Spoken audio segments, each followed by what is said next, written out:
So কিছু example দেখো, example দেখলে জিনিসটা ক্লিয়ার হয়ে যাবে। আমাদের ফার্স্টে যে প্রশ্নটা আছে সেটা হচ্ছে 5 cos a sin b, cos এর সাথে sin গুণ অবস্থায় আছে বা সাইনের সাথে cos গুণ অবস্থায় আছে। ঠিক আছে, তুমি এটাকে সাইনে এটা cos b চিন্তা করতে পারো। 2 cos a sin b এর ফর্মুলা আছে, আবার 2 sin a cos b এর ফর্মুলা আছে, একই জিনিস কিন্তু। বাট সমস্যা হচ্ছে এখানে একটা 5 আছে, আমার লাগবে হচ্ছে 2। সো কনস্ট্যান্ট নিয়ে আসলে কোনো চিন্তা ভাবনা নাই। তুমি যেটা করতে পারো, এখানে তুমি এক কাজ করতে পারো, 5টাকে বাইরে নিয়ে এসে নিচে একটা 2 নিতে পারো, এবং এইখানে তুমি এটাকে এভাবে লিখতে পারো 2 sin 3x ইন্টু cos কত 4x dx। দেখো এখন এটা ফর্মুলা অ্যাপ্লাই করা যাচ্ছে, 2 sin a cos b। 2 sin a cos b এর ফর্মুলা আমরা মাত্র লিখলাম, সেটা হচ্ছে sin a plus b plus sin a minus b, তাই না? 2 sin a cos b এর ফর্মুলা এটা লিখছি না? 2 sin a cos b এর ফর্মুলা হচ্ছে sin a plus b plus sin a minus b। তো এই ফর্মুলাটা যদি আমরা একটু অ্যাপ্লাই করে দিই তাহলে কি আসে?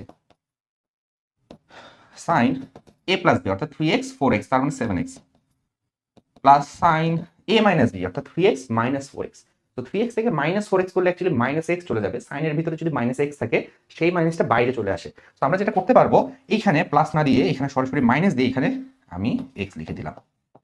দেন আমার ইন্টিগ্রেশনের ফর্মুলা সবগুলো জানা আছে, 5/2 সামনে থাকবে।